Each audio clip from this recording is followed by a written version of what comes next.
Glad to see everyone logging in right now. Good afternoon. Welcome everyone to take 5 of the Magic Spot. Take 5 of the Magic Spot. Here today, we have a wonderful, wonderful transformational healer, spiritual being. I just recently found out that she is a goddess of Oshun, priestess of Oshun. So I am more than happy to have this beloved priestess of Oshun join us here today at the Magic Spot, bringing on different powerful individuals to share their energy, their knowledge, to give us some guidance and offer a sense of direction in times that is so tumultuous and crazy, and times of fear, times of a lot of imbalance globally. But Spirit also always has a way of bringing about a sense of wholeness. Spirit always has a way of bringing a sense of completion and growth, and offering clarity for those of us that needs it most.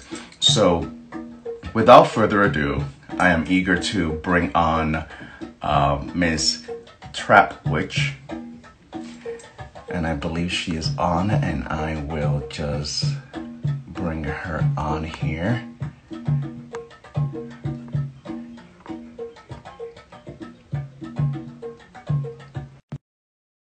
Let's see. Aloha. Benediciones. Santo Lorungagbe. Many blessings to you. How are you doing today? I'm doing wonderful. How are you? Doing great, thank you. It's so wonderful to have you on here today with us. I thank you for taking time of your time to share space with us in this magic spot, bringing on different healers to share their energy and their might and their power that they bring to this world.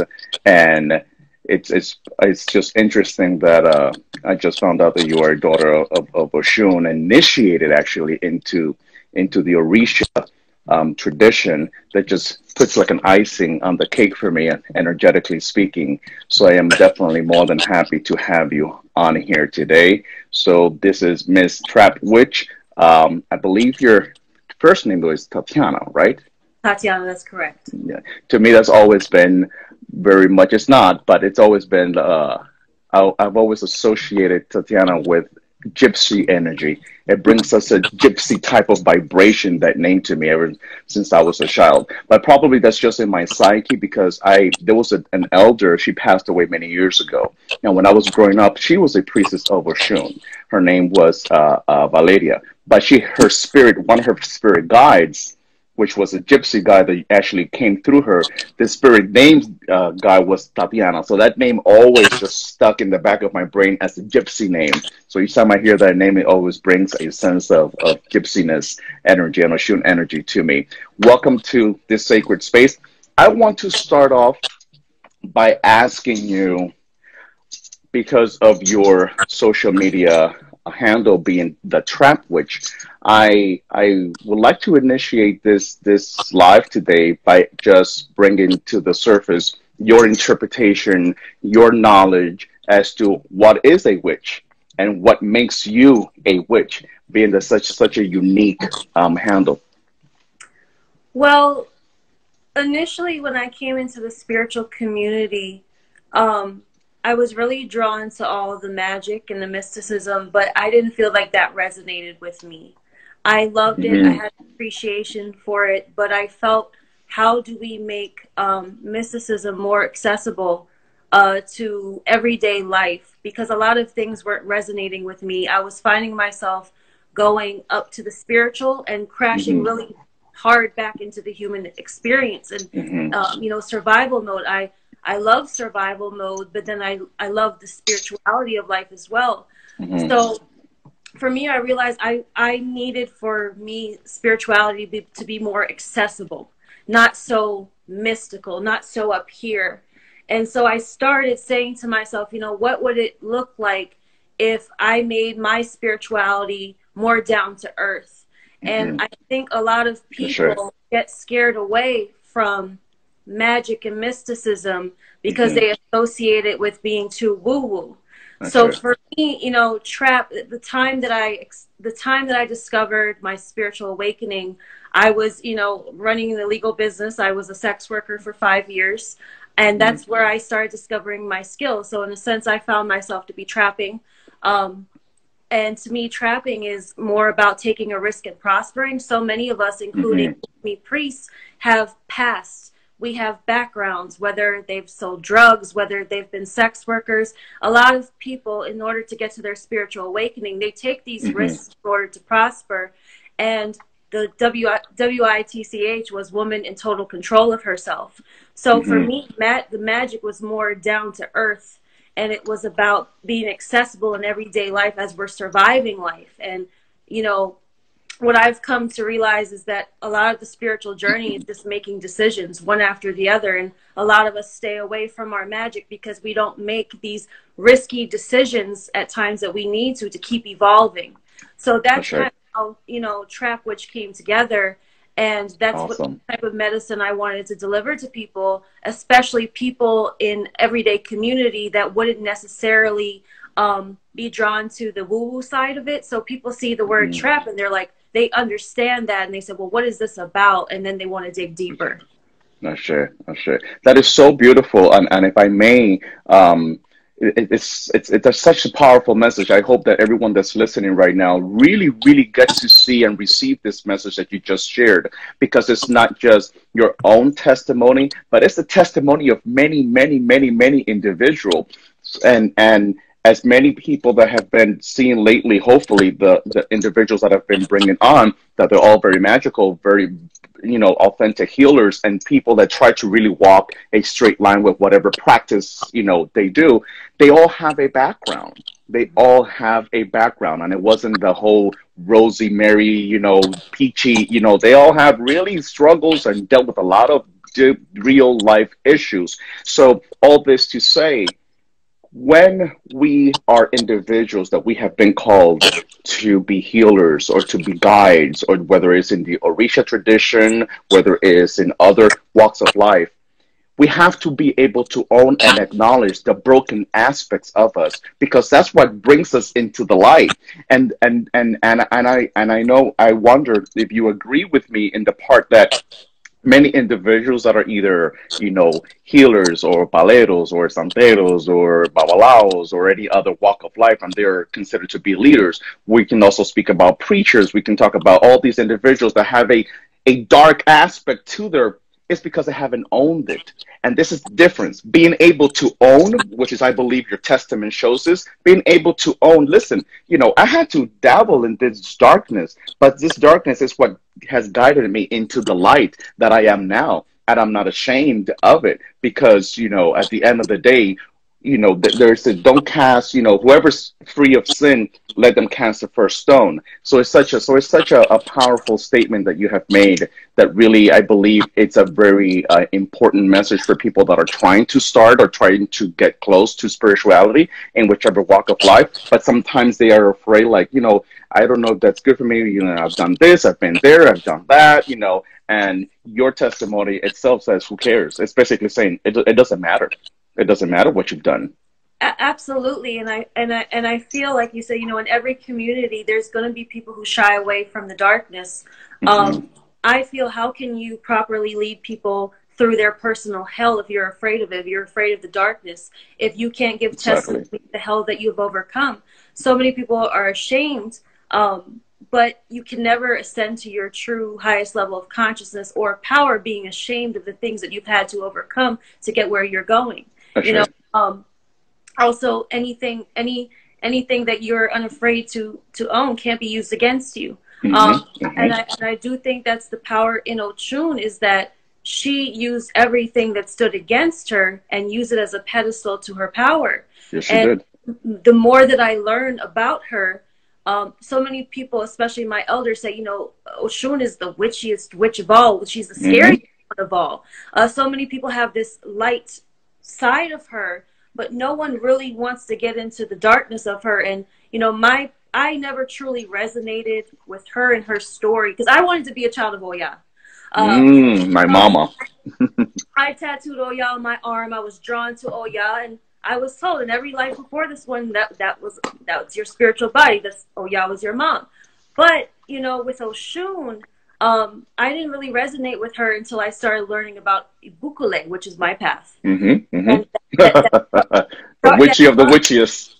You know, that dark, gritty side that's not afraid to be ugly in order to move into love. And I think that's why there's so much a misconception of what is this goddess of love. I mean, love is not being afraid to be dirty and ugly in order to ascend.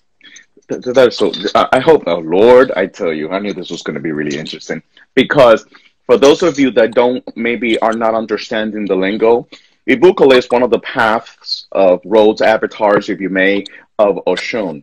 And it's interesting what Trapwitch is bringing to light because that particular path, Ibuikole, is associated with the vulture. You know, it's associated with, you know, La Laura Tiñosa, which out of all the birds, let's call it, is not the prettiest one. It's not the one that people are going to gravitate towards because it's the one that comes down and eats dead stuff and eats all the decomposed stuff.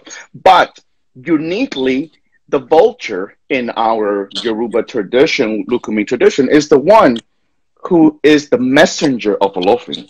Bukole is the messenger of Olofin. Bukole is the one that sends and elevates the message to the Most High. So therefore, something that's considered so ugly can be yet so close to the divine. So it's definitely a testimony to it does not matter how ugly or the ugliness that is associated with a particular entity or energy, there is light behind the darkness, there is light. It's just a matter of us willing to tap into it, to bring it to surface by dealing with the shadow, by dealing through the dark aspect. So that is so beautiful. And out of all energies, to be Ikole, the one that actually became your mother, Ikole. And you know, a bird that's so associated with death, which so many people are afraid of, and how do we become closer to Olofi and to ascend again, but to go through many spiritual deaths throughout our life, right. Ascension. So if we're afraid of shadow and we're afraid of death, we never ascend back to what we came. So I think it's interesting how intimidating people find the shadow work and owning the shadow, and the shadow is the best teacher we will ever have, and learning to integrate it. I mean, to me now, I find it's so much fun. Yes, you know, yes. That it doesn't have to be so scary. You just have to make constant steps, decisive steps, you know, towards what you desire. And that's what I found with the path. The path followed me for quite a few years, and I was avoiding it. People just kept showing up in my life. You know, I'm Afro-Cuban on my mother's side. I grew up in the Caribbean, but it just kept showing up, and it helped me begin to face myself, because I did come into the religion with a lot of ego, and I wasn't really understanding what it was for. But when it started confronting me, when Oshun started confronting me with, you're either going to change to ascend to who you want to be and to get to the things that you want, or you're going to continue to keep living the same personal hell, which, you know, insanity is repeating the same thing over and over again. So, you know, we come to realize, like, the real abo, or the real offering, is yourself. That's right. That's right. That's just stepping up. It's definitely your self-sacrifices. And that's definitely, if there's one divinity, if there's one Orisha that can be the perfect example of what it is to struggle, is Oshun.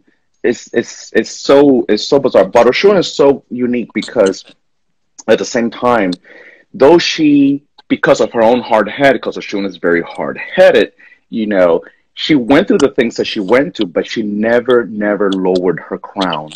Never lowered her crown. She was always able, and I believe that children of Oshun have that ability to be able, that regardless of what they go through, you know, when she wipes off her tears, you know, I don't know what's more dangerous, whether she's laughing or whether she's crying, because it's both intense. You know, people think that when she's smiling and giggling, she's happy. It's actually when she's the saddest, and it's with hers, it's in the reverse. So she's a magical. You have a very magical guardian angel.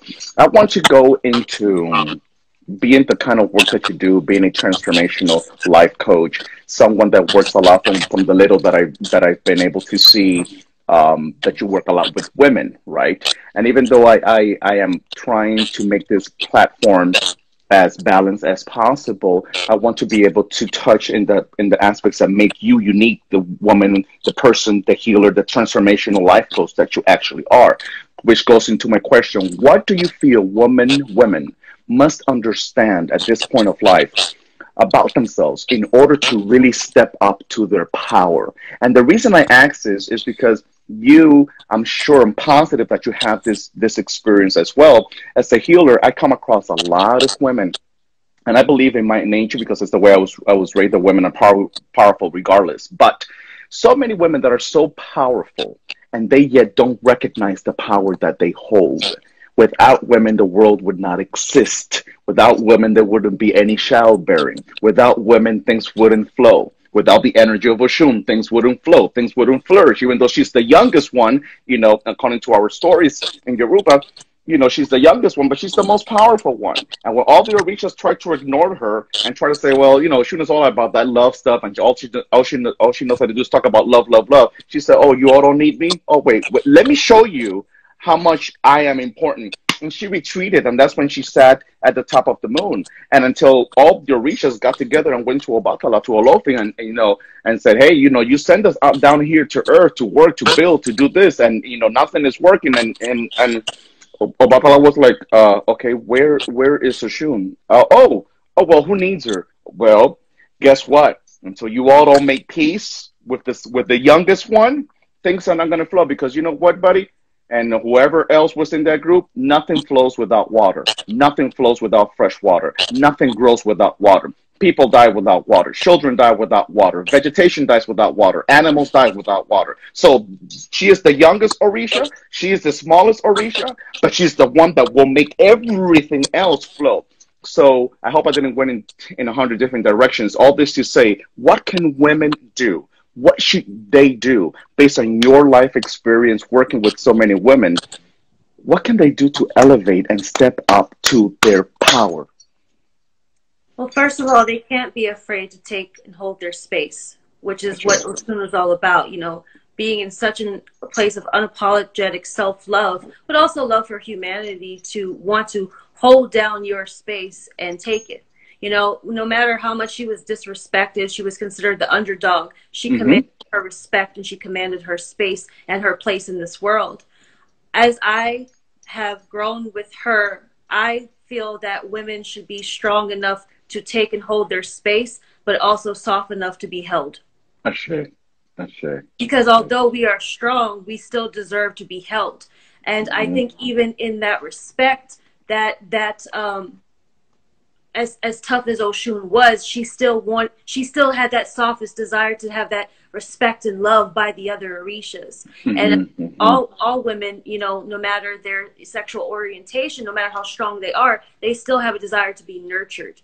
Exactly. Yes. Respected, and to be held, and to rest. Because as powerful as Oshun is, you know, at the end of the day, anyone who's still powerful wants to come to rest. Yes. And that they have a place to lay their head and lean into as well.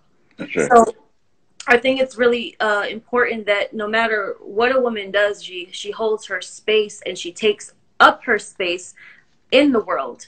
You know, so many people, especially women, are so talented, are so full of purpose, oh, yes. so full of action, and they never see the true expansiveness of this because they're afraid to be too big. They're afraid to be too big. They're afraid to be assertive. They're just afraid.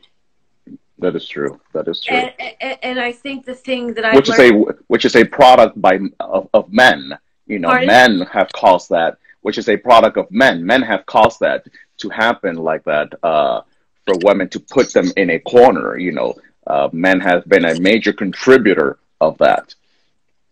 a whole lot, but Well, it's so beautiful. absolutely, and even, Oshun is a representation of sexuality. Hmm. One thing that I've said recently last year, a lot of women are afraid of their own sexual appetite. And when I say sexual appetite, I mean their capability to be something of a multiplier and a producer in this world. A Mm, lot of okay. men and the patriarchy, they don't apologize for their sexual appetite for success and for Hmm. money and for love and all the things that they desire Hmm. unapologetically. Hmm. And so for women, I think, we have to respect that, girl. If you hungry and you want something, Go if get you it. believe in that self-love within yourself, why can't you have it? Why can't you have the grandest life possible in this existence while you are here? Ashe, Ashe, Ashe.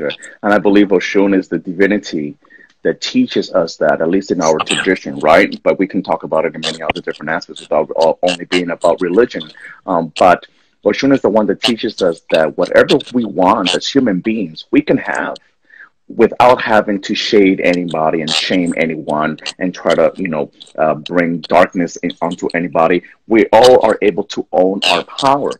I believe also that um, these are times in which women and men both need to have a conversation at all levels. I'm not just talking about romantic relationships. This could be platonic, it could be family, it could be, you know, whomever. Man and woman need to come into an agreement that this is not about a power struggle. This is about balance. And I don't think still to this date in 2020 we have gotten the message that this is about balance, where the energy of Oshun representing fertility, representing women as a whole, representing the magical worldwide energy of love, that without it nothing functions, is what supports, the man to be able to rise into his kingdom.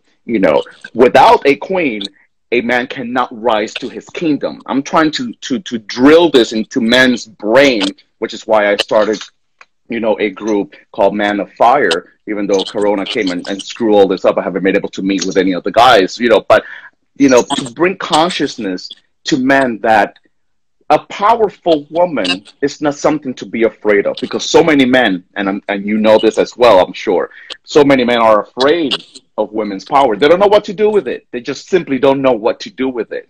When in reality, we should, as men, should be able to complement that by seeing it as balance, as an equal, where her queendom makes my kingdom, and my kingdom protects her kingdom. But there's an understanding that needs to happen with that. That your beloved Mama Oshun, I feel, in my opinion, is the one that teaches us that. Maybe not in so many words, but she's the one that tries, because she represents love, and that's what it's all about. It's all about love.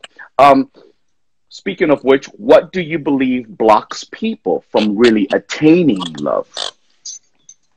Um, I know with my experience, I was searching for unconditional love outside of myself.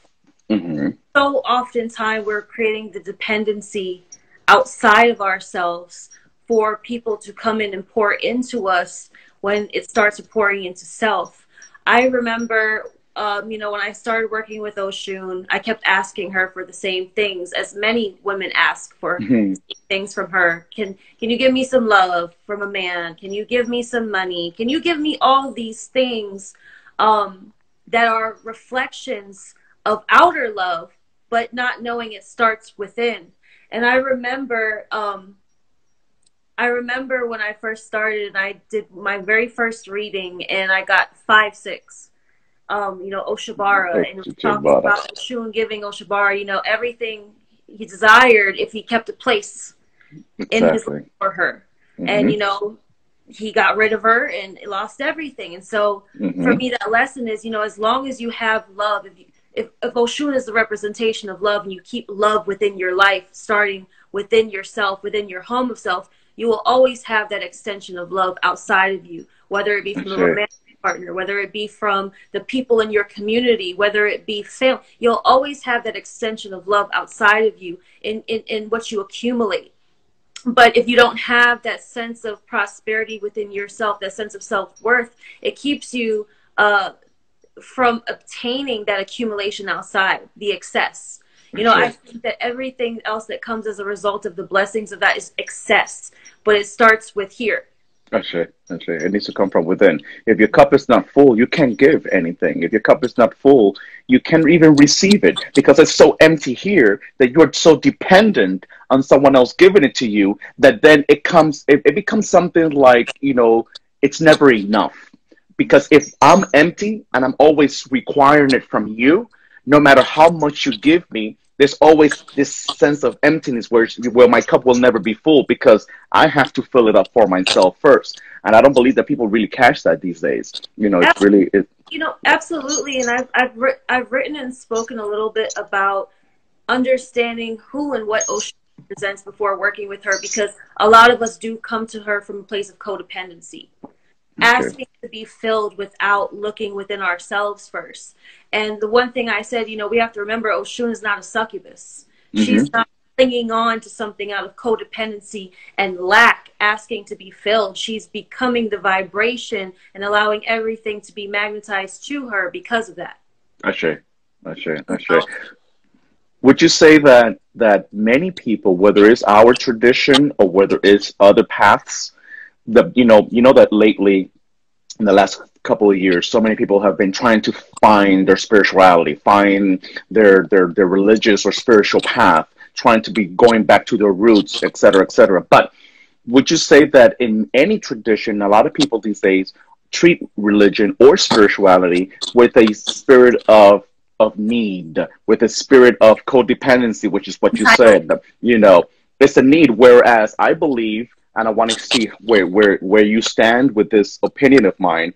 I believe that any path that we gravitate towards is to complement what we already have within. It's not to find, it's not to receive, it's not to give me. It's about to strengthen what I already have within. Would you agree with that? I completely agree. Religion in itself is a tool. It's just a Mm-hmm. tool to connect with the divine. Mm-hmm. And to me, spirituality is the relationship you have with yourself. So whether you're seeking a religion or tools of spirituality, they just need to connect you with the divinity and the things that already exist. They're helping sculpt out where your ashe is already. Mm-hmm. Mm-hmm. All of us are born with natural ashe, but we have to find the tools to cultivate it and add on to it. But at Mm-hmm. the base of it, we are born with it. That's right. That's right. That is so true. What does it mean to you for for a woman to embrace her divine feminine? How does that translate into? So this was so confusing for me when I first started, because I've never considered myself an excessively feminine woman. I was a very masculine woman. I'm still a Mm-hmm. masculine woman. Even Oshun in herself, there's a book that I bought because of that. It was called The Oshun, the Manly Woman. Mm-hmm. Um, Femininity in its rawest essence, I believe, for me, is honoring your feelings and your emotions, honoring your creativity, and being unapologetic in how that is used to create the world you desire to exist in. Because so Mm-hmm. many people have an archetype of what they think femininity is, but there are so many different goddesses, deities, archetypes of femininity. How can we limit it to one thing? So Mm-hmm. understanding your own emotions and your own creative process is important in understanding what femininity is to you. It was funny yesterday. I called my partner. I was like, he's got a lot of feminine energy. And he's like, what do you mean I got feminine energy? I was like, no, like you're connected with your emotions and your Mm-hmm. feelings. And you're unapologetic in how those feelings create your process. Exactly. So, femininity to me, I don't look at so much as it's associated to woman, it's associated with our Mm-hmm. feelings and our creative process. Exactly. I share. Being able to be in touch with that love energy that needs a voice.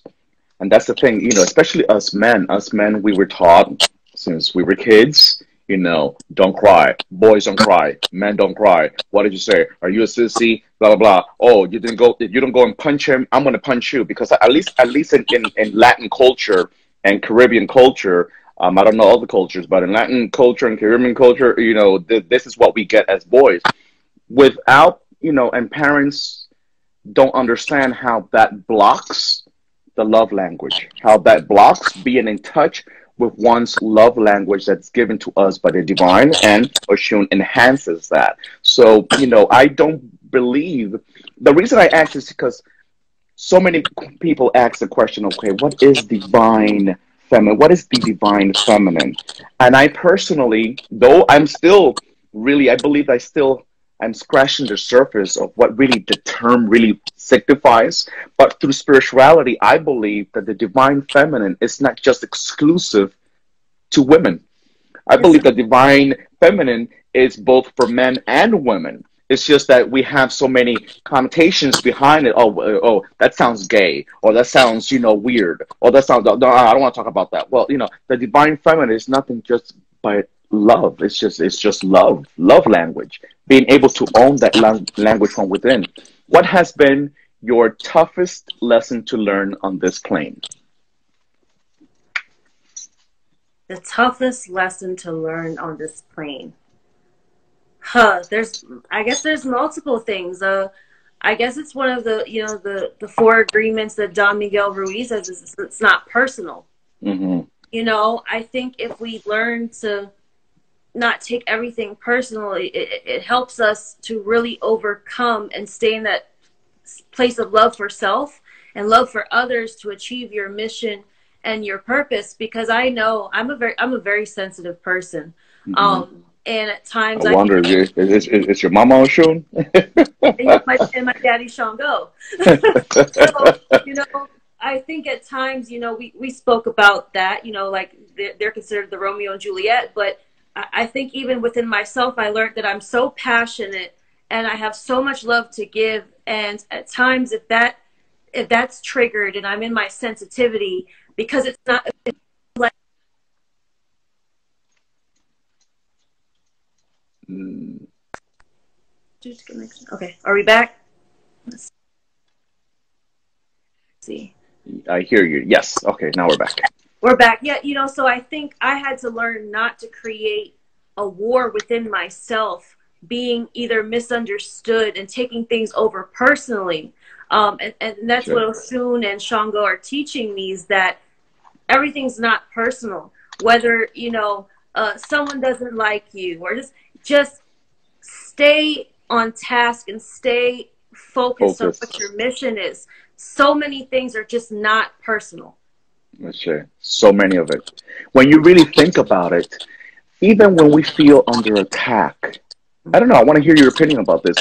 Just because, and I want everyone listening to understand that just because you can have different healers in a room and we can be truthful and authentic to the best of our human abilities, does that mean that we all always have to agree? That's why I always ask an opinion, because we can all learn collectively and individually as to other points of views that other healers and spiritual healers have. So I believe that all those things that people take so personal, none of it is really personal.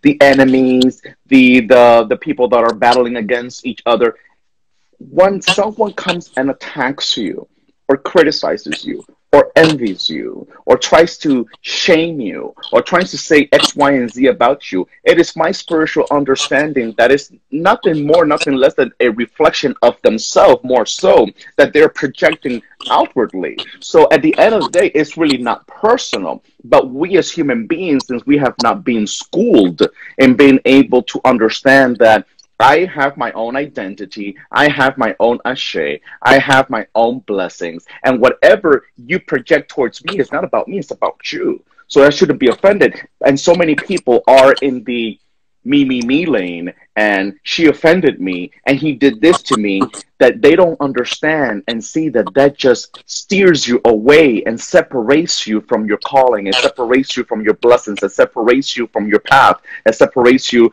from your purpose, because your focus has been concentrated, it's been directed as, what she did to me, what she said about me, what she's doing to me, and this and just causes you to not find your purpose. Would you agree with that?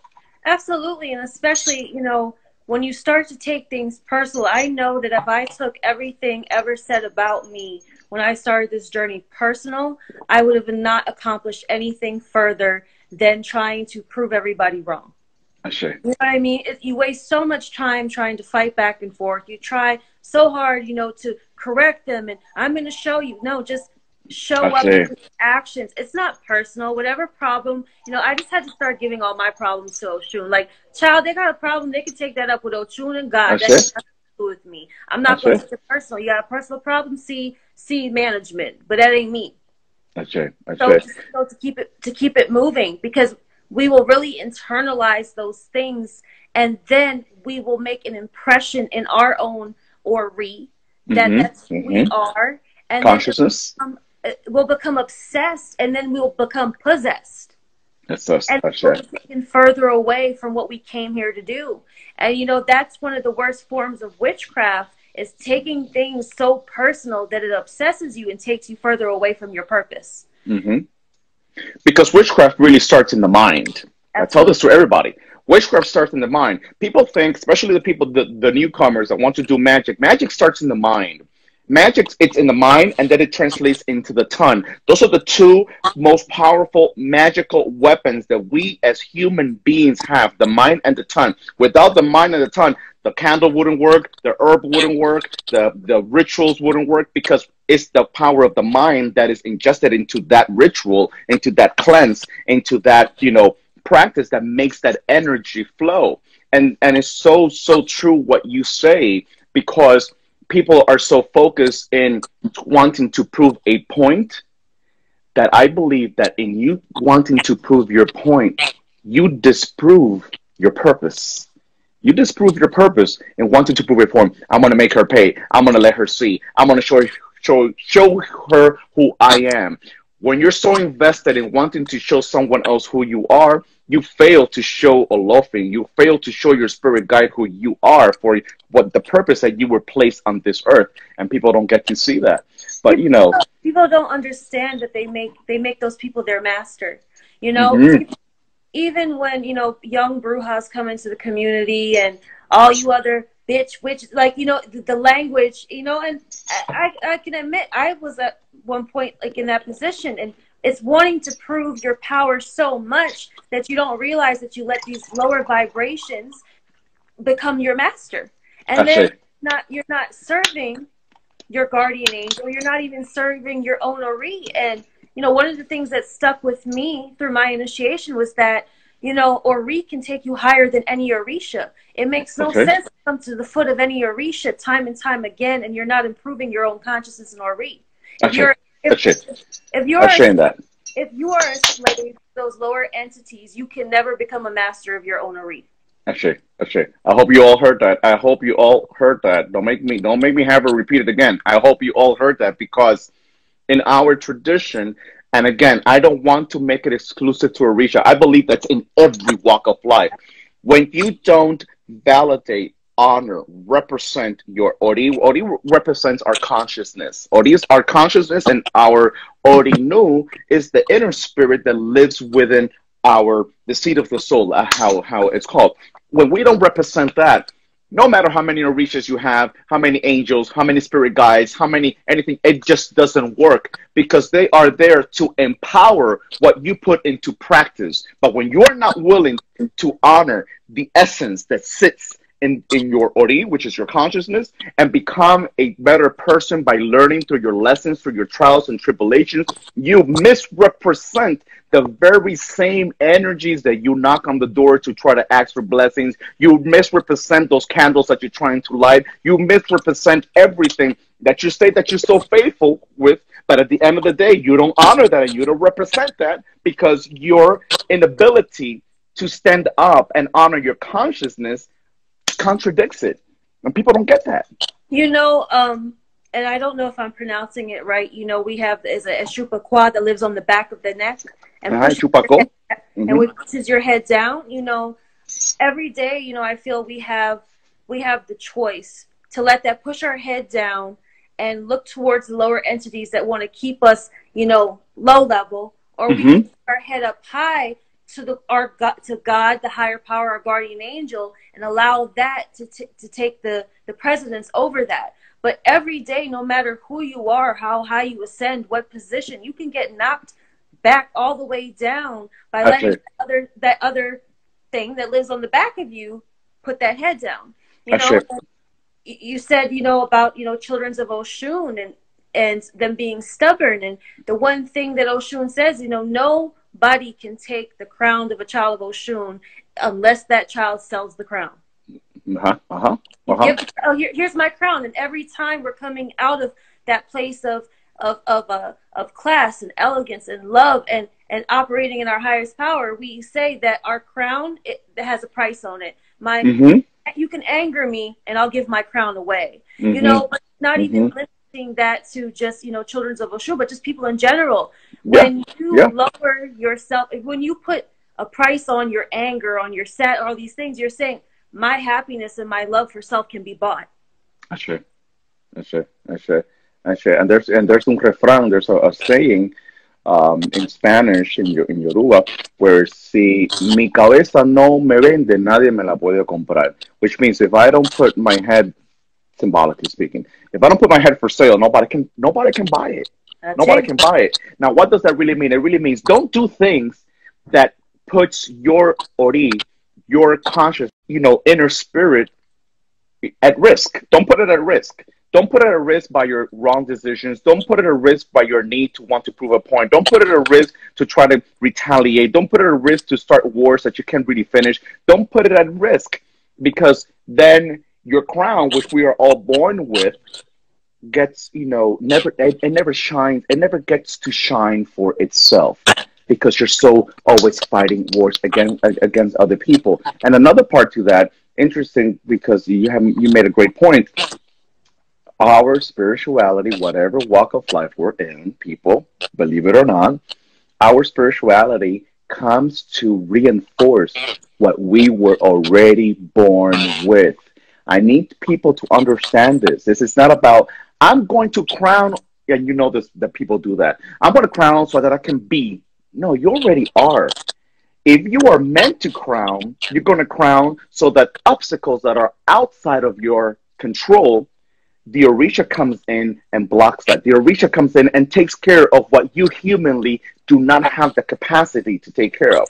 And whether you are Buddhist or whether you are, whatever walk of life you're in, whatever energy or divinity you pray to, you say that you have faith in, they come in to really guard you against what you don't have the human capacity to defend yourself against. But everything that you want the Orisha to give to you, you already have it.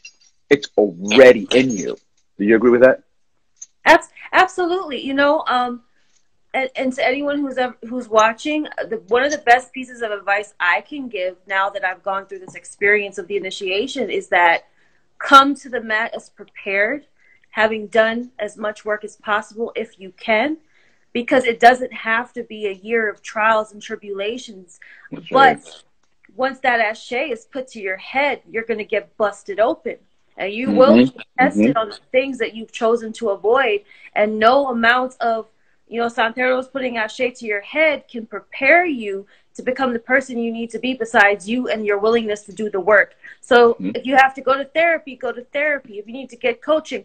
But understanding even what the Orishas are saying to you through those readings. A lot of people, whether they get tarot readings, whether they get, Dilagun readings, whatever, really listen to what is being presented about yourself to evolve, or else spending all that money is meaningless. You might as well just put 10 grand in the trash. You're not willing to change. It serves no purpose. And I say that because I've met people years and years of Ocha who, quite frankly, respect to them and their crown, they're ignorant. That's right. I say it all the time. That's it. And that's not the representation, although the Orishas had a very human experience and they walked this earth. It's about the evolution to ascend, not stay the same. That's right. We don't come to this to stay the same. We come to this to become the highest versions of ourselves possible. That's right. But you know why that also happens? It happens because many people, even elders, I hate to say it, but it's the truth, even elders, this is a tradition, and many traditions too. It's about hierarchy, right? The elder, I have so many years, or I have so much experience. When in reality, our tradition is not about power. Our tradition is about humbling yourself. It's about being able to be humble, have a touch of humility, and a sense of humility. Now, the power is in the Orisha, and the power walks with us. The power is by our side. The powers are Eledami, it's our Orinu, it's our Ashe, it's our divinity. That's the power that accompanies us. But we are not the power. We are powerful through the energy that has already been invested in us and breathed into us, to the divine, to the creator, through all that we possess. But people get a little, I don't know, they have like a brain fart or something. They're like, well, now I'm Crown Shango. No, you're not Shango. You are the son of Shango. You're the son of God. But people get that twisted because it's a lot of power trip, because that's what it really boils down to, the power trip, the power trip. I've known many elders. I've been in this tradition since I was born. I opened my eyes to this tradition. My mother, respectfully said, she's a very, very extremely old school elder. She's in her 60 years, close to 60 years of Ocha, and my father is 60 plus years of Ocha and very well known and reputable. But I've known many people with their same age, that I'm like, Jesus Christ, do I really have to deal with this? Because it's like, even though your crown is older than mine, but your consciousness hasn't teach me anything. And this religion teaches us, this tradition teaches us that we can learn from someone who has 2 years old, we can learn from somebody that has 10, and we can learn from somebody that's, older than us. It's not about age. It's about the energy that you are willing to represent in its most authentic self. If you can't represent your energy in the most authentic self, then I don't care how many years you have. I don't care what oath you have found. I don't care how much of a great preacher or pastor or guru or whatever it is that you are, when you cannot represent the spirit that it's inhabited within yourself. I believe that you do that greatly. And the thing that really catches me about you, I want to say it at the end, but I'm going to say it now. The thing that really caught me about you was the fact that, and you did it, at the beginning of this live, you own who you are. And I think that is the most authentic thing that any human being can do, regardless of what religion, what spirituality they follow. When you own who you are, you cannot be anything less than powerful when you really own who you are. No matter what you've done, no matter what you've seen, no matter what you have partaken, it's about owning who we are. When we are not willing to own who we are, this does not mean, people, don't get it twisted and don't start criticizing me. This does not mean that I have to put all my shit out there to every single person, because at the end of the day, it's nobody's business. But I don't have to hide it either, make myself seem like I'm this, La Virgen Maria, or, because I'm not. Because I'm not. And I don't know if you've had this experience. I know I've had it, where people think that because you're a healer, you don't cry, you don't have struggles, you don't have, vices, you don't have, hello? Yeah, I do. Yes, I do. And I know how to confront them, and I know how to deal with it, and I know how to face them and honor them. That's why I'm able to be where I am at today. But just because you're a healer does not mean you don't go through shit. People don't get that either. Absolutely. And then too, as a healer, owning those things, and like you say, you don't have to put all your business on Front Street, but having some unapologeticness about what you've gone through and what you overcome gives people that sense of empathy, because there's a lot of people who can have this savior complex about them, where they're like, I'm this holy figure, please worship me, I heal you, bring the offering, and that's that. When being a very powerful healer is about your ability to connect and have empathy with also who you're healing, to be able to say to them, okay, this is an exchange. It's not just, bring your money and you worship me and you worship this. That's why the savior complex really has to go out and wanting to be this idol or wanting to be a celebrity. A lot of people are coming into spiritual entrepreneurship and leadership because they want to be a celebrity. They don't want to be a healer. They want to be a celebrity, because you can live a good life being a healer.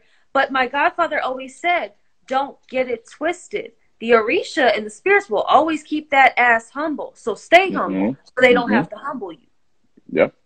Because when they do have to do it, it's not nice. It's It's not not. pretty. It's not pretty. It's not nice. I was having this kind of sort of conversation yesterday, with the live that I had yesterday with my goddaughter, who's also a healer.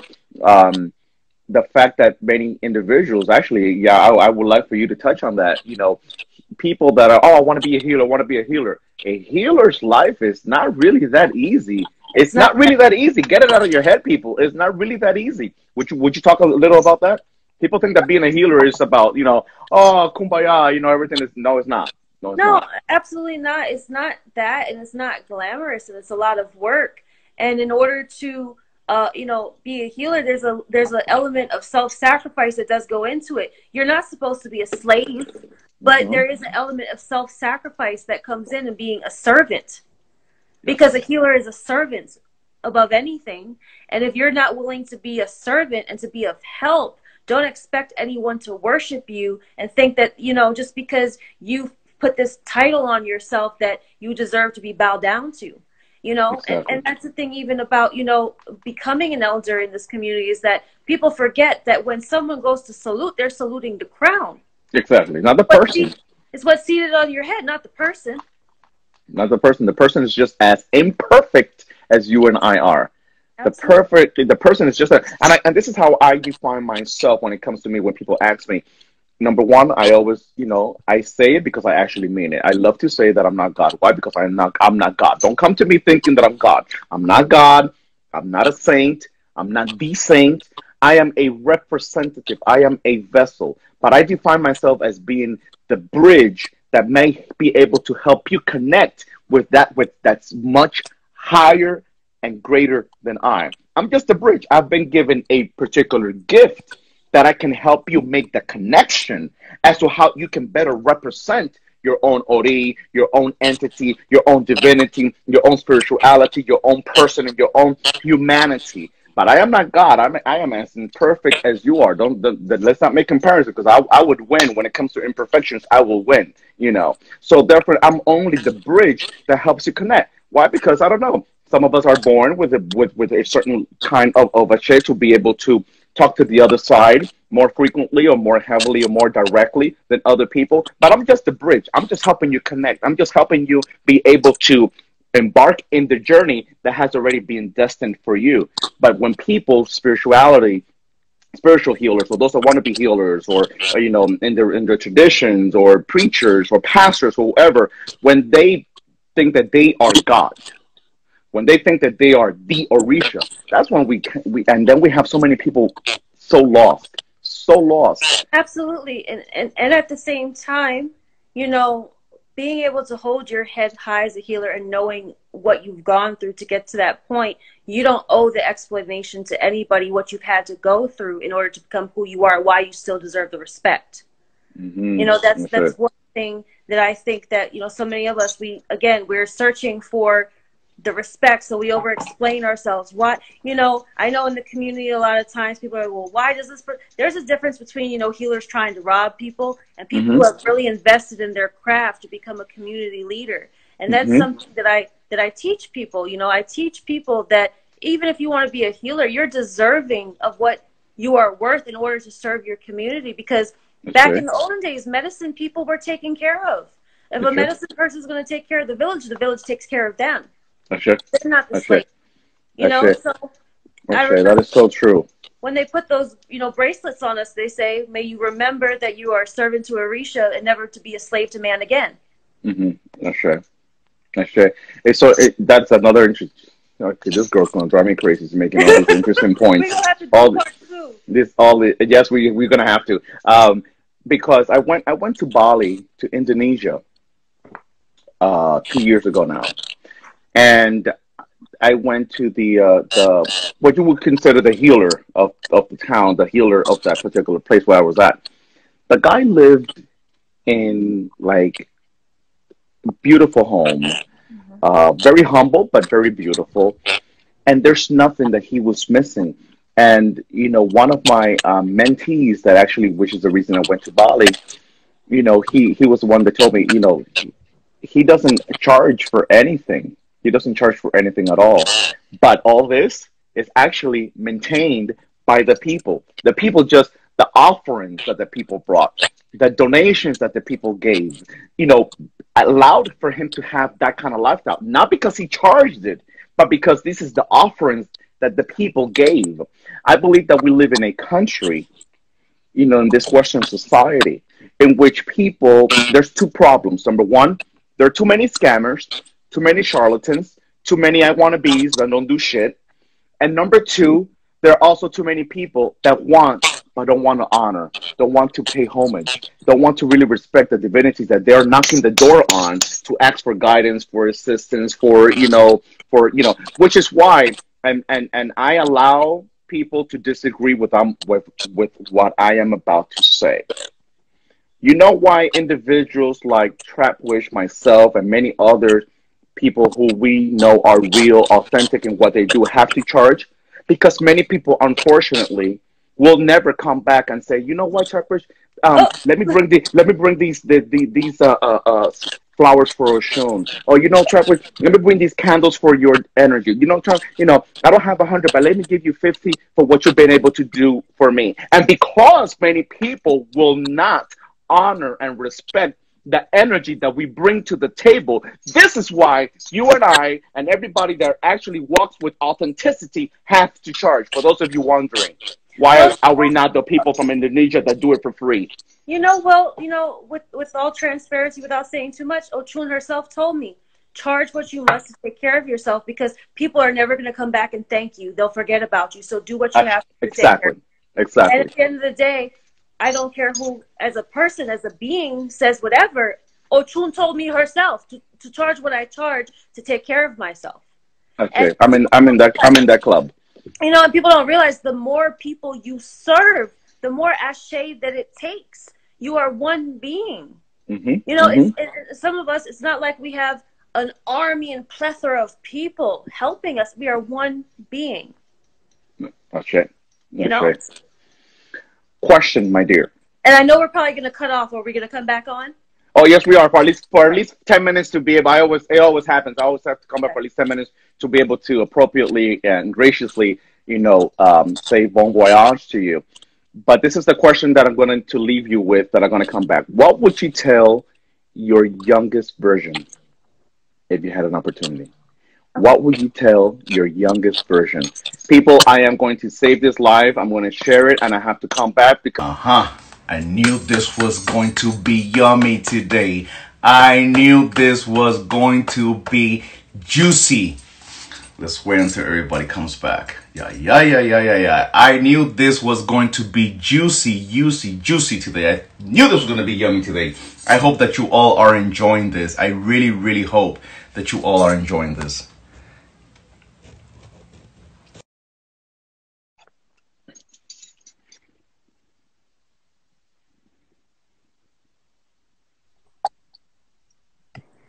And we are back. I knew this was going to be juicy today. There's just no way that an Oshun's child is going to come out here and not put this on fire. On fire. I feel like singing that song. I forget who sings it. Is it Rihanna or is it Beyonce? New girl is on fire. Oh, that's Alicia Keys. Alicia Keys. Look at me. I'm totally wrong. What would you tell the youngest version of yourself? Own your voice.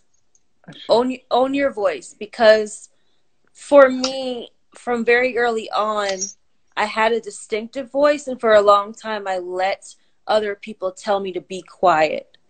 And so when I came to the religion and everything said, all of your powers in your mouth, I said, well, how come you've been so quiet for so long? How did you let people silence you? How did you let your emotions and your thoughts and your ideas be stifled?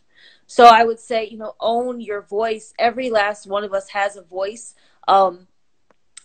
Communication, expression is such a powerful thing. And we don't know how simply our expression can change other people's lives. I never thought that just sitting in my house, just talking and writing on the internet would change my life. Okay. And so own it. So many times we go through life just not saying the things that we feel, the things that we think. And there's somebody out there waiting for you to say it so they can feel comfortable to own what they have to say, own their thoughts, their ideas, own the life that they want to live. And don't be worried that not everyone's going to resonate with it, because everyone's going through their own experience, and those who are supposed to be drawn to it will. There are going to be people who combat it. You trigger them. Your truth triggers the hell out of them. It's not personal. Ashe. You know, and even just listening to you speak, I have this sensation, right? You said, you know, own your voice. I think that's more powerful than what we are even able to understand.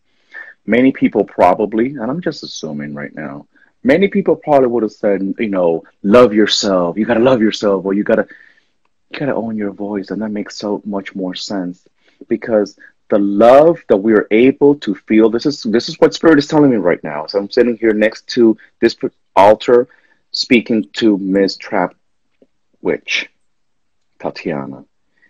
In order for you to be able to honor yourself and love yourself, it is birthed out of the voice that you give it, out of the words that you feed to yourself, out of the expression or the voice that we feed into ourselves. So therefore, you know, it makes a lot of sense that your spirit would say, honor, you know, your voice, or your You know, voice. your voice is a vibration. Yes, it is. Words are And vibrations.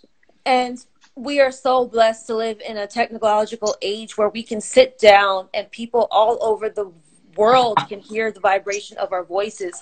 I am blown away. You know, I bring this one up a lot, but, you know, recently I had a client and she was in Mumbai, India, somewhere I have never been. And she was sitting in the dark because after a certain time, they turned the current off there. And she's sitting on the phone with me in the dark, and we're talking, all because I said something on the internet that sent that vibration to her on the other side of the world. And it builds connection. So people need to hear the vibrations. They need to feel the vibrations to know that we're connected. You know, it's just like the vibration of the drop in the water, and then it goes out. You know, if you're not willing to be that vibration in the water, you can't expect yourself to connect with the people in the tribe in the egg bay that you were here to meet on earth and do what you were supposed to do.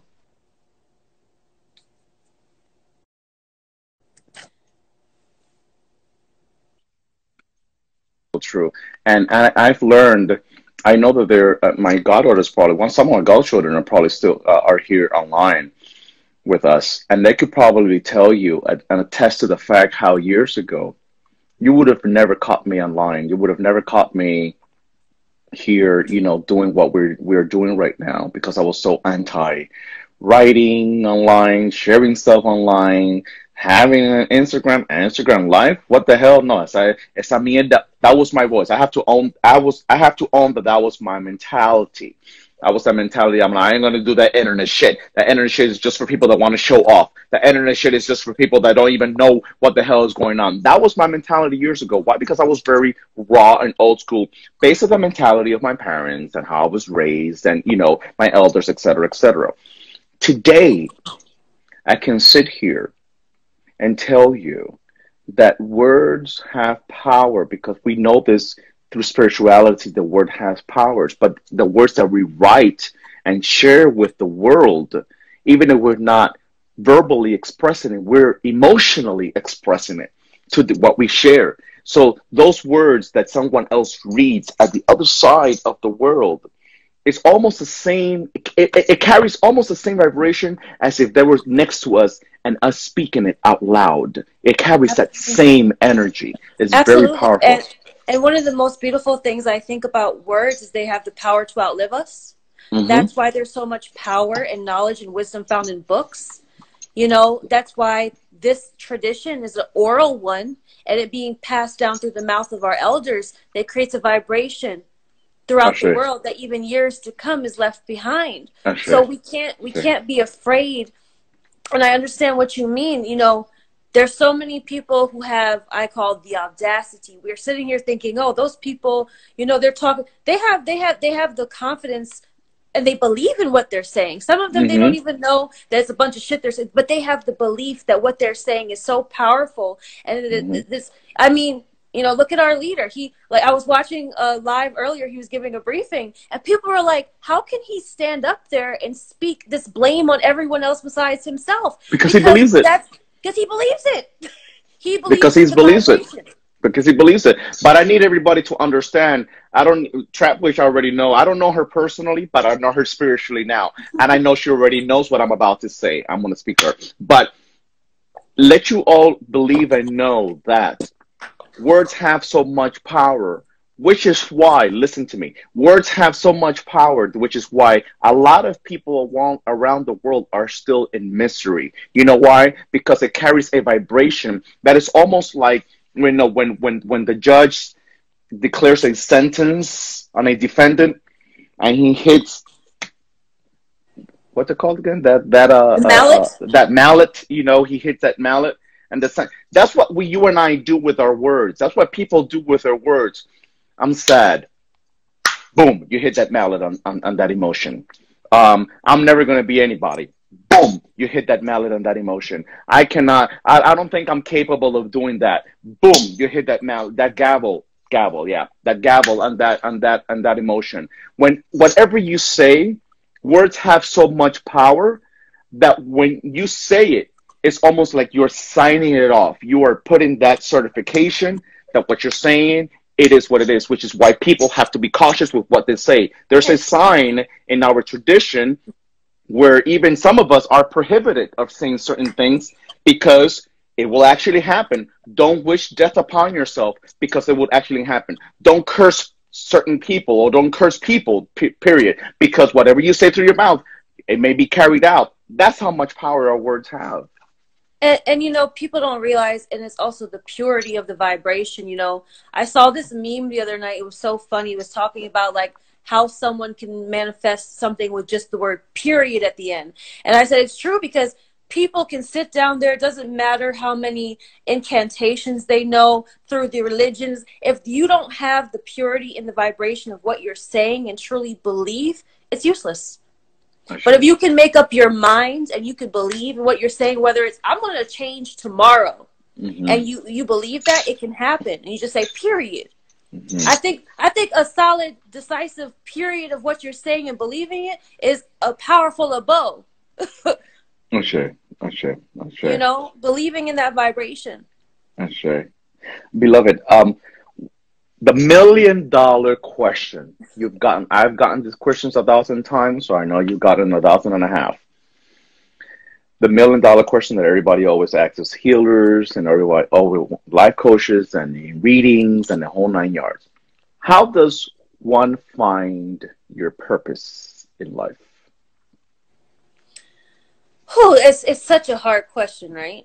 So I truly believe it's not about necessarily focusing on what's my purpose going to be. It's finding what you're good at already. The ashe that is already instilled in you. All the things that you're good at. Sure. All the things that you love. And how would you like to be an extension of that love and those talents and those prosperous things that you want to give to the world?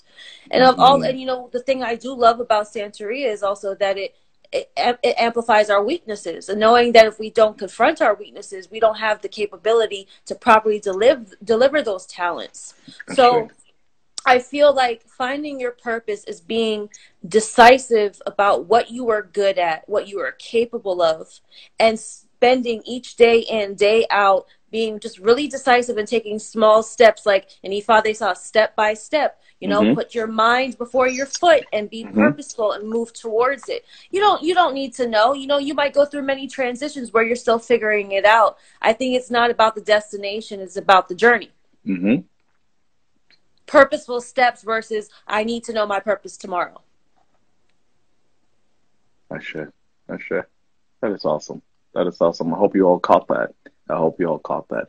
Being a priestess of Oshun, going through the initiation process, or even going as back even before you got initiated, you know, connecting with magic, connecting with spirituality, connecting and owning what you got to find out was your divine gift to offer to the world. Being an Oshun priestess, or the spirituality aspect of it, what has this spiritual and religious journey taught you? What have you learned, or what has it taught you as a human being before the fact, and now that you are an initiated priestess, somebody healing and guiding and helping so many people? What has your spiritual journey taught you? That the power is always available, and the only person that can get in your way is yourself. I'm sure. I'm sure. That's it. You know, one of the first things when I first came, because I'm still so much a baby. I only entered into this religion in 2017. I got my Elekes February 2017, and I crowned April 2019. Okay. So very fast journey. But the one thing that was said that first few months from every elder, no matter what house they came from, another house, in the Mises, they were just like, your ancestors are so frustrated with you just not getting out of your own way and letting them operate through you. That's just get out of your own way. Awesome. And surrender. That's right. Surrendering. That's the key there. Surrender. Being able to surrender.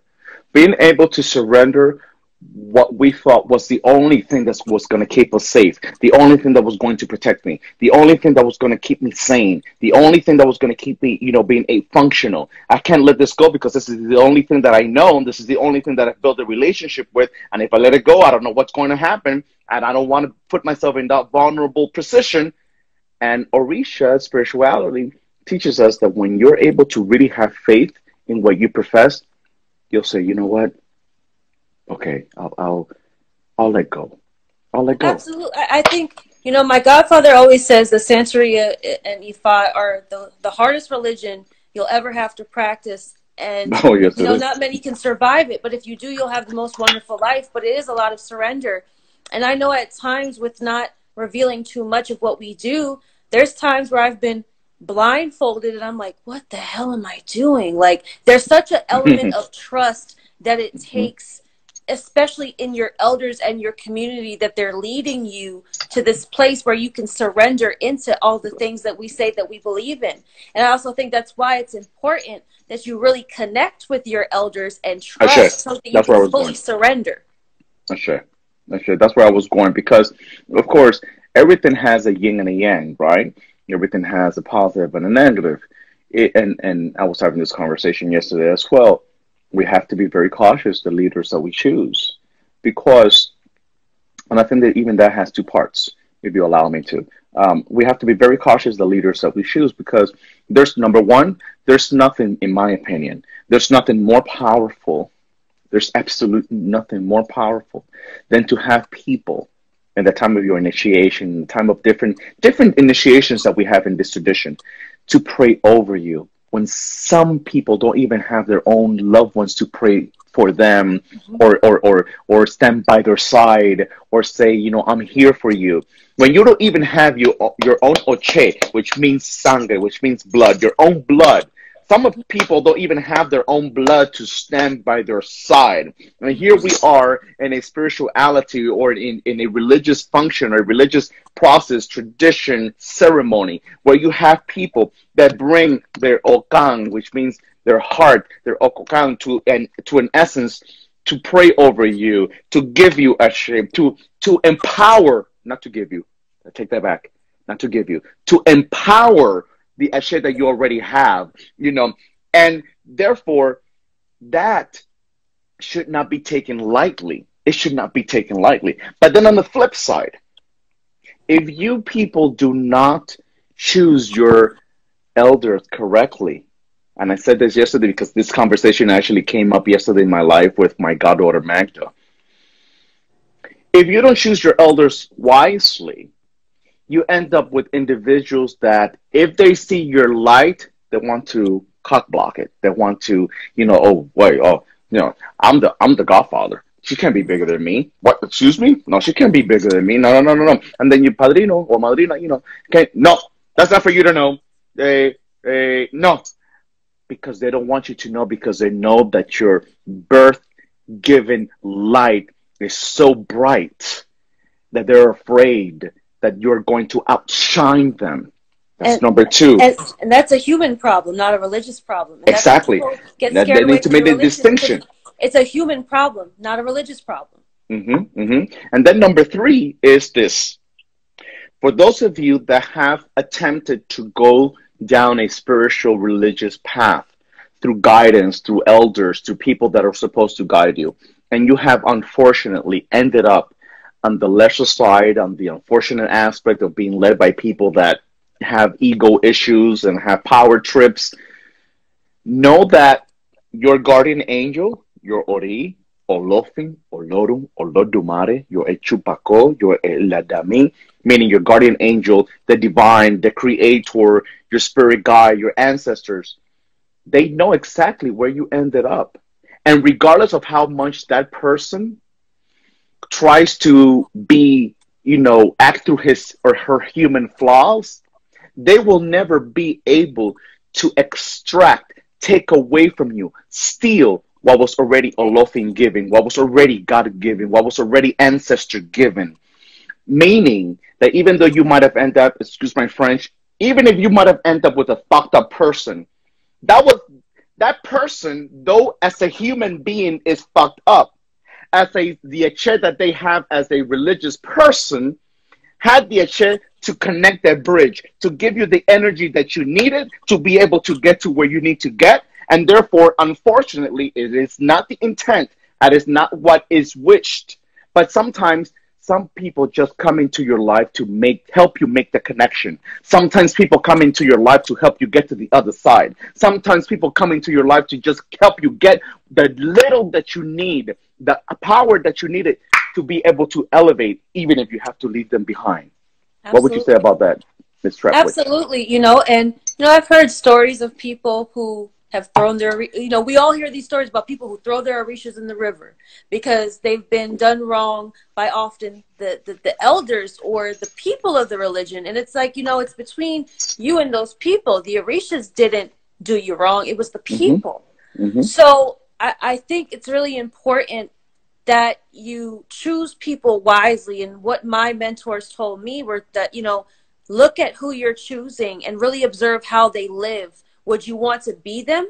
Because how they're living is how they'll be able to teach you. So if you don't admire them, you don't admire how they're living, don't learn from them. They can only take you as far as they can go for themselves. So if you got godparents that are jealous, clearly their orishas are not working for them, or maybe their ori is not working for them. So you have to be mindful. There's just some common sense things that you have to look out for. But, because one thing that you brought up that's so powerful is that people don't realize that Santeria and Ifa is such a family-based practice. It's like taking a band of misfits and putting it in a domestic situation and saying, hi, you guys are journeying, get along, and figure out how to make family and surrender and help each other while going on your individual paths. And so people come, I think, with a lot of abandonment issues. And so they're going to cling to people because they want to belong. They want family. They want to feel in their power. And at times that's so dangerous because if you have all of those things that you're coming with, you will often still self-sabotage in order to get that acceptance, to get that sense of feeling of power and love.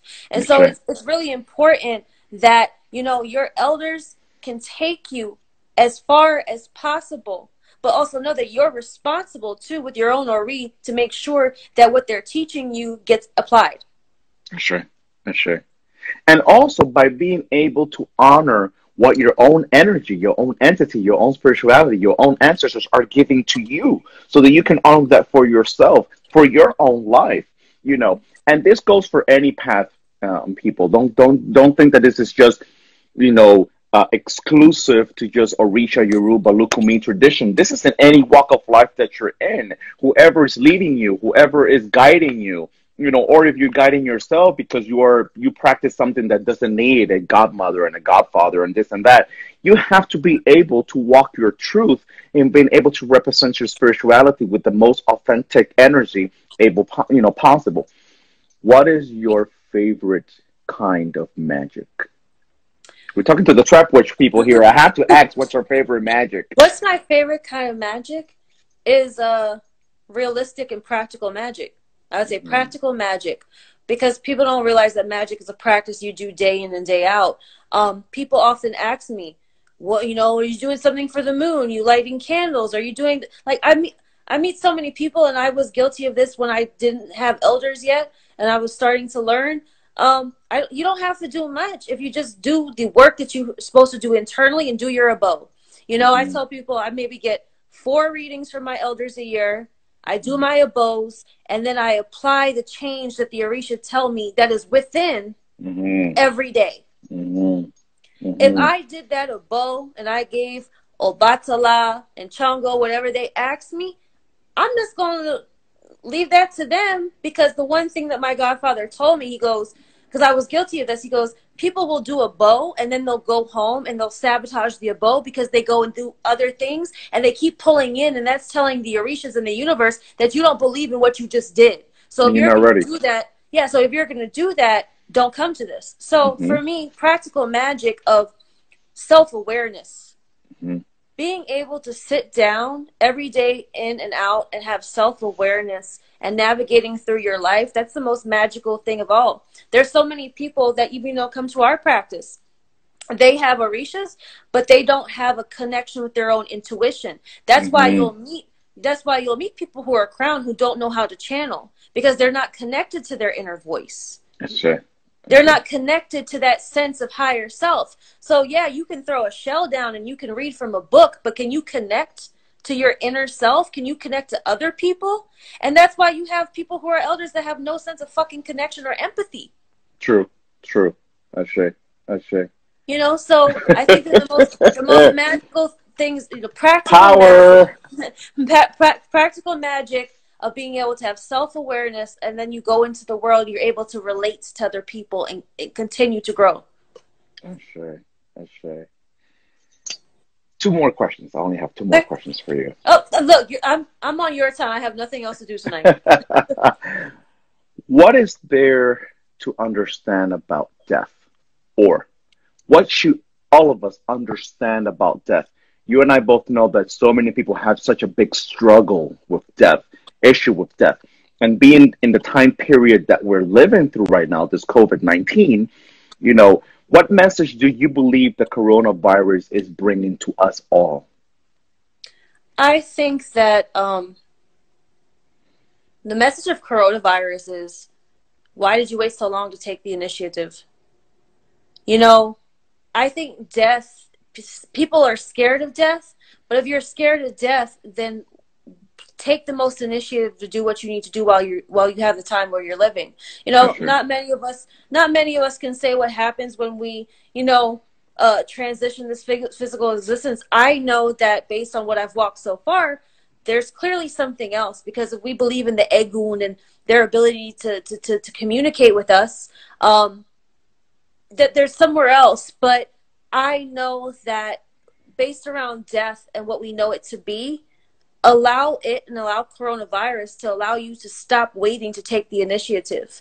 But if there's a death in your life that you have been holding back on, the death of old habits, to me, coronavirus, I've been sitting down and I'm divining, and I'm so tired of getting the same message from them. They're saying this is about the death of habits that are keeping us sick.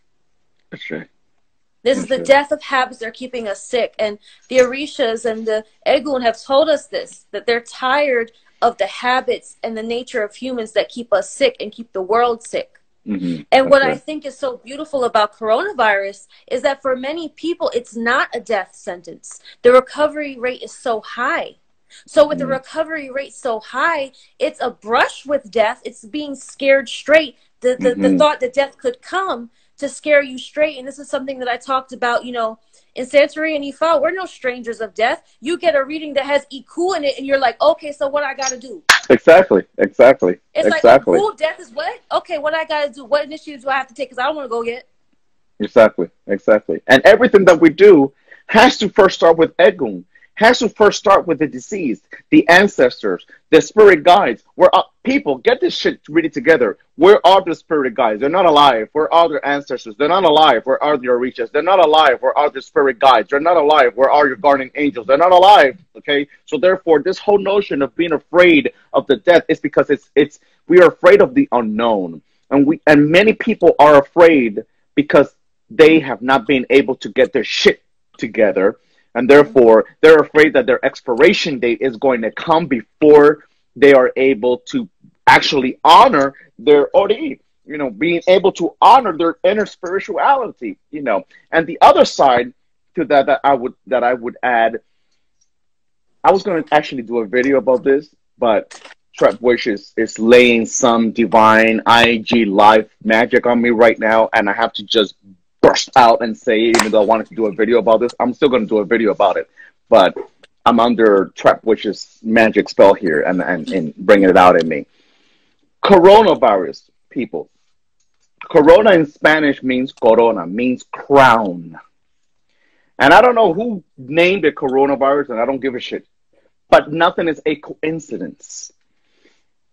This is a particular time that we have to be able to honor our crown.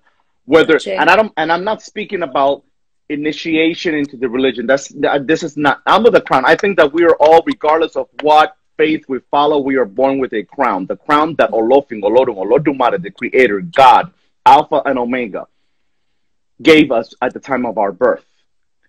We have to honor our crown because something is happening energetically, spiritually, that is rocking the foundation of our crown, which pushes us to question, what am I doing to honor my crown? Some of you probably will have to say, regardless of how much this shit hurts, nothing.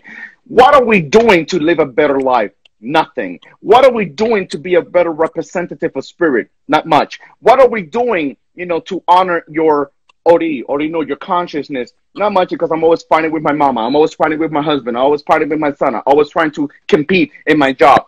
So this is about organizing your ori, organizing your crown. This is why this is called coronavirus. We have to organize our crown, our corona, so we are able to really step forward and move forward into the fullness of our destinies, into the fullness of our purpose, by rearranging and organizing the foundation of our crown, honoring our foundation. Actually, and you know what's so funny? My godfather always says the best gift Santeria can give you is the gift of organization. And if we look at this right now, the world is going through their own crowning to take the initiative to reorganize their life. That's right.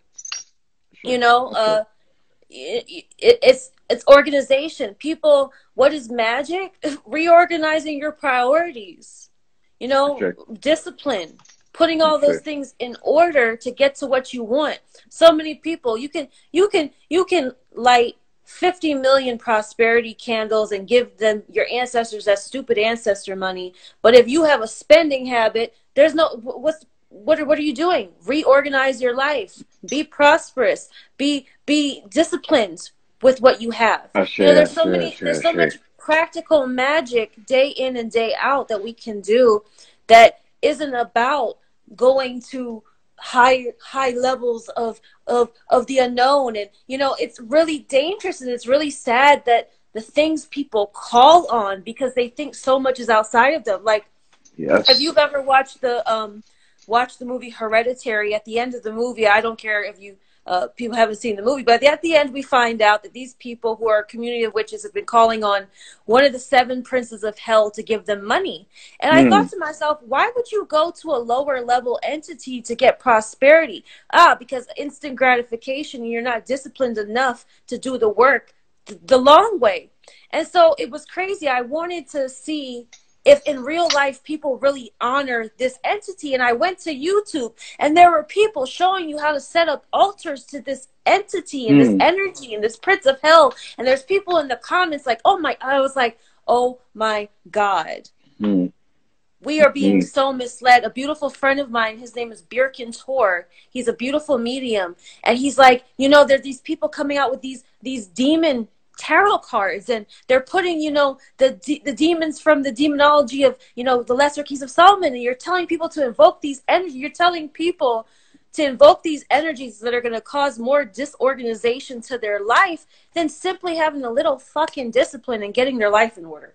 Yes, yes, yes, yes, yes. Yes. Oh my God. And my last question is, I have 1,000, but I'm going to keep it to one. What does the world need? What does the world need?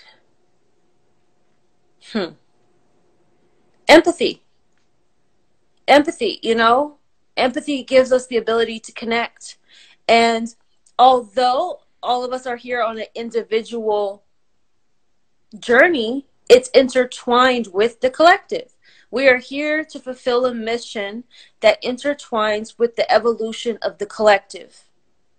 And so your presence here, you have to have the ability to connect some way with other people, to leave a piece of yourself behind for who's to come. Mm-hmm. You know, so Sure. I just say empathy. And it's been beautiful with this going on, that a lot of people do have empathy, but a lot of people aren't going to change, and Of course, maybe of course, spirit will drag them. yeah. But all I can say is the world needs empathy, and we need to focus on bringing more of it back. Ashe, Empathy ashe, for other beings, empathy for the animals, empathy for the earth. We just need more empathy. ashe, ashe. I believe that this, what we're going through right now, will create levels. And what I mean by that is those that didn't expire, meaning died, will be left to be given another opportunity. And those of us that really, really caught the message, and we're like, oh shit, no, I'm going home run with myself. We Mm-hmm. will be able to signal out, and and not necessarily by pointing fingers, but we will be able to tell those that we're given another chance to get the message, but they're still not getting it, you know? So we will be able to distance ourselves from people that we don't need, so that we are able to really represent and really honor. Miss Trapwitch, what is love? Whew, that's a loaded question. What is love? That's a good question. You know, I'd say it's a vibration of being most authentically yourself, whilst being kind to yourself and kind to others. Sure. You know, because if you have to take yourself out of the vibration of love to love yourself, it's not love, you know. That's, a lot of people operate in the ego and they call it Mm-hmm. love. A lot of people operate in codependency and self-harm and call it love. So I would say being able to do right by yourself while still doing right by others, that's love. Sure. Your Sure. best to do right by others. And sometimes Sure. doing right by others is doing right by yourself and putting a boundary. You know, Exactly.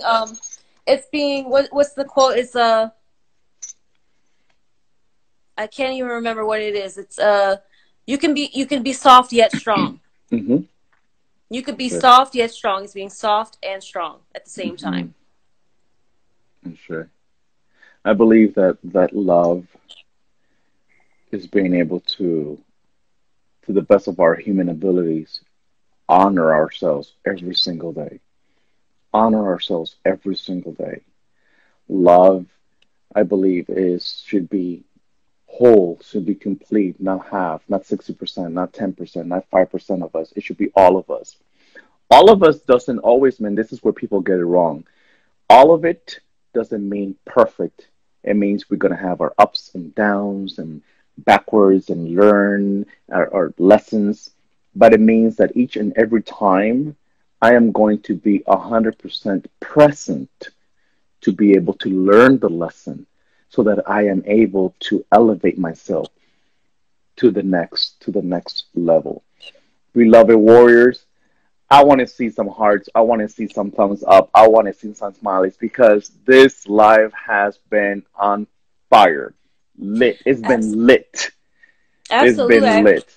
I appreciate you so much for, No, I'm grateful to you. I'm grateful having to me you come. for even it's so rude to cut people off. I'm going to cut you off. I appreciate it that you accepted to be here today, because I will say this openly, and I want to save this life. I am going to share it. It's hard to find individuals that through their own God-given gift have been able to elevate and are willing to share and make time, you know, um, make this free time, because it is free. Make this time. It takes a lot, and I don't come across many of those. So I've been blessed to be able to come across individuals that are willing to offer their time. And I am grateful to you that you have been able and willing wholeheartedly to give your most authentic self in this live today, which it must be repeated. I'm sorry, this must be repeated in 2, 3, 4, 5, 6 months, but it must be repeated because this was on fire today. If you will allow me, I have a message that I must deliver to you. I have a Okay, message that I I must deliver received to it. you. I must deliver this message to you. Spirit is telling me to tell you today that even though the spiritual healer, the transformative coach, the ordained priestess of Oshun consciously might know this, but sometimes what we consciously know, sometimes our inner child doesn't know. Hear me out. Mhm. And what Spirit shared with me through all this life that I'm going to share with you now may or may not make any sense to you. But I will tell you this, throughout this whole time, Tatiana, throughout this whole time, Miss Trapwich, I've seen different energies or entities by your side. You both and I, we believe in what we believe in. We always know that we're not alone. That Mhm. is the truth. But I've been able to visually, energetically see two individuals by your side looking at you like, I'm proud. Like I'm proud. That's my girl. That's my girl. I see an older woman, an older lady. I don't know if she was a grandma or a great grandma or an aunt or somebody. But on the other side, I see a man, a very overprotective man. And this man, is the kind of overprotective man, like when a grandfather or when a father, it's like, that's my girl, like that kind of these two entities by your side, and they're saying that they're proud of you, and they're telling your inner child that they will always bless you, and they're telling you that no matter what it is that you decide to do, you will always be someone that's able to give light back to this earth and be able to honor the fullness of yourself so that other people can learn how to honor themselves because you have been able to do that for you. And this man gave me such a sense of fatherhood, to be honest with you. I don't know if your dad is if you have a good relationship with your dad or not. I don't know if he's He's dead or he's alive my or whatever. he's my number one Egun.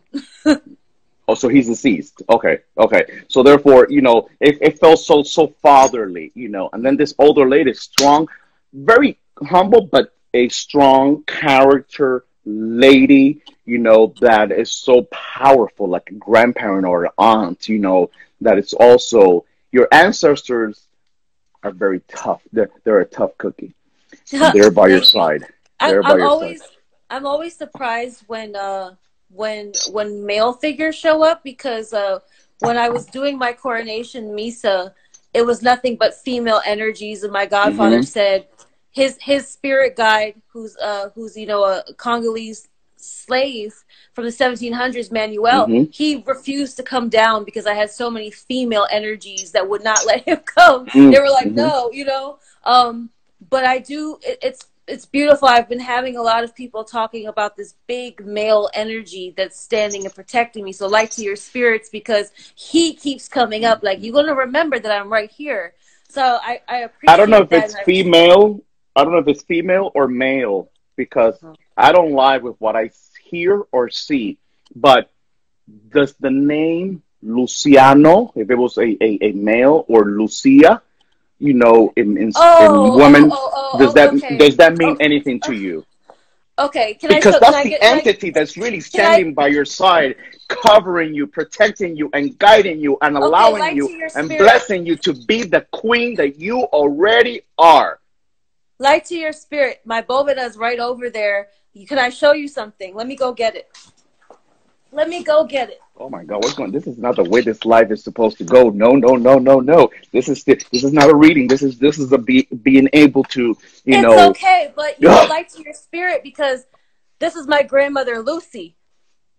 Okay, I'm So getting when you goosebumps said here. Lucy, I don't know if it was light to your Luciano spirit. or Lucia. So, I was like, okay, Luciano or It's Lucia, but hey, Lucy. Lucy, you know. So light to your spirit. Very tall. That was my great grandmother awesomeness, that lived to 105 years old, and awesomeness, someone that I pray to very, awesomeness, very much during the beginning of my journey. awesomeness. She is, will, and will always be with you. Always, always be with you. Absolutely, absolutely. Always be Chongo, with you. Chongo brought her up in my Ita, so I definitely believe that. Mm, mm. Holy moly, holy moly. Okay. Okay. No, people, we're done. We're done. We're done. We're done. We are done.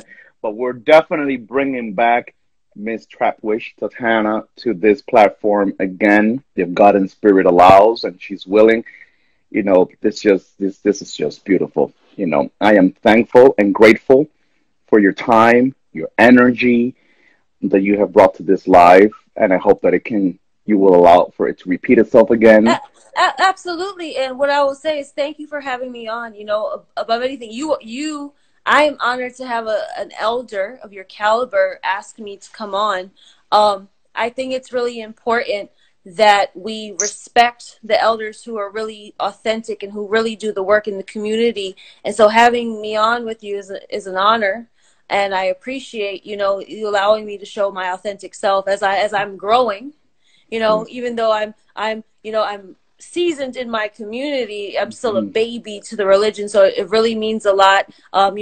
Spiritual Bath Tea, she was on with you a few days ago, and she Mm-hmm. supports me as well, and it means a lot to have people with that many years, Ocha, that are so supportive of the younger ones coming up. Yes, most definitely, most definitely. We come from a tradition where elders were not really friendly with the younger and newbies, but we are in a new era, and I believe that what I am a bridge between honoring the ancestorship, honoring the legacy of what used to be, which should continue to be, but also welcoming, new beginnings, so the legacy never dies, so that the legacy Absolutely, never dies. And absolutely. and that's the one thing, that's the one little tiny one piece of rice that I believe that the elders unintentionally and unknowingly fail to see, that in their ways of keeping the younger ones, you know, to the corner, they fail to see that this is a legacy that is orally transmitted. And yes, let's be tough. Some of my godchildren are on here. I don't know if Magda's on here still, but they can tell you, I'm not an easy cookie. But let's be tough to honor what was once in a day upon a day pure, but let's also give enough and give it all and give it in a way where it remains. So when I perish, the legacy doesn't have to die. My Absolutely. bones, my vehicle will die, but the legacy that so many people died for, so much blood was shed, so many sacrifices were made, so many things were given up, that cannot be dishonored if we just like want to, oh, who is she? Oh, well, she's just a youngie. Oh no, no, fuck her. No, no, no. Let's give what we're able to give, so the legacy can continue being rooted onto the surface of this earth. That's what I believe. I Absolutely. believe that. My godfather said that to me. I remember June 2018. He says all he wants is for his godchildren to be better than he ever was. And Exactly. Exactly. we do that by following the path correctly, righteously, learning. And, any person who doesn't pass the torch dims the whole world. Mm-hmm. Ashe, Ashe, So if an Ashe, elder's not willing to pass the torch, you're saying I'm willing to leave them behind in darkness, all because I don't want to pass the torch. Ashe, Ashe, Ashe. And I So think I we owe it. appreciate. I think we And owe it. what part of California are you in? I am in Los Angeles County, but I live in Okay. the city of Palmdale, Okay. which Well, belongs to the county of Los Angeles, but it's far out, out of like the last stop of Los Angeles County. well, absolutely. Well, when I come back to LA, was supposed to be coming in April, but then all this happened. Yeah, I I'm know. supposed to be coming Yes. in May. But I would love to connect in person. My godfather is out there. Do you know Baba Funke? My wow, that's a powerful name because my godfather. Uh, I was born from Obatala as well, and my godfather, rest in peace. His name was Baba Funke as well. But Gotcha. you're talking about Baba Funke. Um, uh, Charles Gilperin. Guperin, Yes. Guperin, yes, Charles, yes, yes, yes, So it's most my definitely, yes, godfather. yes, and he's definitely somebody that loves my father very much, respects my father very much. They have a lot of mutual respect for each other. Most definitely, most definitely, most definitely. Absolutely. So I would when I come back out, I would love to connect in person. I No, connect no, no, much for no. having Thank me. you, I know thank this is you. just the beginning. I feel it's so important. Um, one of the messages that came through the last Misa is understanding like we're in a time where we need community, and especially in the Orisha community, it's not a time. Hmm. It's time to put our egos aside. It's time to Hmm. be doing stuff like this. It's time to be purposeful and use the ashe that we're born with and bestowed on us of these teachings that we Hmm. spend day in day out learning and applying it now because the world is in crisis and this is when we are needed. So Sure. thank you for having me on during this time. And Thank you, again, thank you. I believe this is just the beginning of setting an example to the rest of the people how we need to band together. Most definitely, most definitely. My honors to you, and I cannot let this go without putting a song on for Oshun because Absolutely. people, we have to, I mean, this is just has been the bomb. Has this been